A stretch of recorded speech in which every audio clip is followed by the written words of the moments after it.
আসসালামু আলাইকুম। চলে আসলাম নতুন একটি ভিডিও নিয়ে।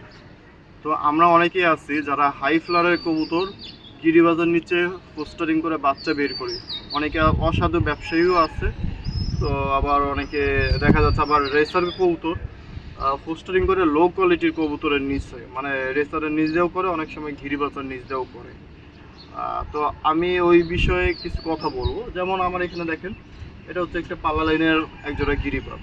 এখানে পাল্লা লাইনে গিরিবাজ আছে, এই যে বাচ্চা বের করছে পাল্লা লাইনে, ঠিক আছে, বাচ্চা বের করা হয়েছে, ওদের বাচ্চা আমি বের করেছি। আমার কাছে কিন্তু কবুতর এখানে দেখেন 4 জোড়া, এই 6 জোড়া আছে, এখানে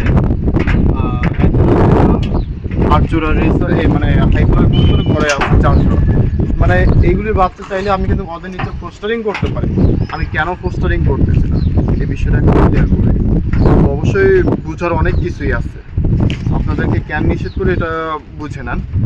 যেমন একটা রাজার বাচ্চা কবুতর দিয়ে বাদ দিই, একটা রাজার ছেলে ছোটোবেলা থেকে, একদম জন্ম থেকে বা ছোটোবেলা থেকে যখন একটা কৃষকের ঘরে মানুষ হবে, সে কিন্তু কৃষকের মতনই স্বভাব চরিত্র পাবে, কৃষকের মতনই চাষবাস করবে, তাই তো?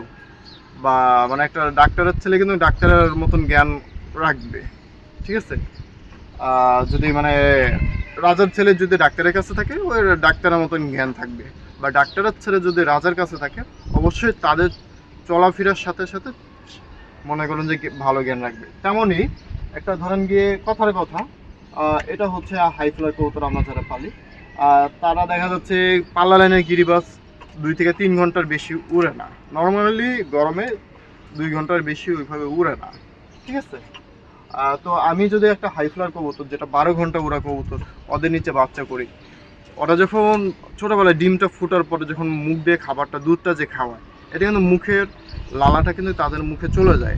এতে ধীরে ধীরে ওদের সাথে থাকতে আবার এই যে লালাটা যে চলে যায়, এতে কিন্তু কবুতরটার কোয়ালিটি মাইনাস হয়ে যায়। মানে ওই আপনার গিরিবাজের একটা স্বভাব চরিত্র পেয়ে যায়।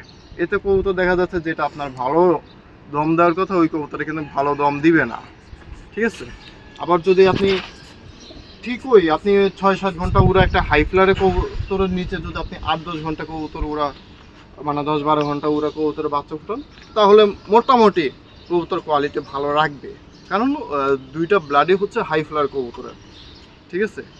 ঠিক সেরকমই যখন আপনি একটা রেসারের কবুতরের বাচ্চা, আপনি ভালো মানের একটা রেস করা কবুতরের নিচে বাচ্চা ফুটাবেন, অবশ্যই ওটা রেসারের ব্লাডটাই ভালো টানবে, কারণ ওটা মাইনাস হওয়ার চান্স খুবই কম থাকে।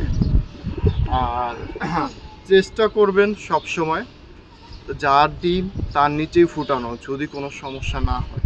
আশা করি ওতে অনেক ভালো ফলাফল বা রেজাল্ট আপনারা পেয়ে যাবেন। এটাই ছিল আমার আজকের মতন ভিডিওটি যদি ভালো লাগে অবশ্যই চ্যানেলটি সাবস্ক্রাইব করে রাখবেন, ফেসবুক পেজটি ফলো করবেন। আমি কিন্তু এখন রেগুলার চ্যানেলে ভিডিও দিচ্ছি, যারা আপনারা ফেসবুক পেজ থেকে দেখতেছেন অবশ্যই আমার ইউটিউব চ্যানেলটি সাবস্ক্রাইব করে রাখবেন।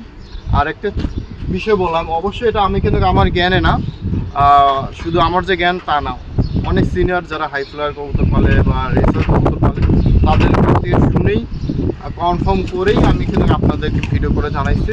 হয়তো অনেকেই কমেন্ট করে অনেক মন্তব্য বলবে, কিন্তু আমি যেটা জানি সেটাই আমি আপনাদেরকে জানাই। সবাই ভালো থাকবেন। আসসালামু আলাইকুম, আল্লাহ হাফিজ।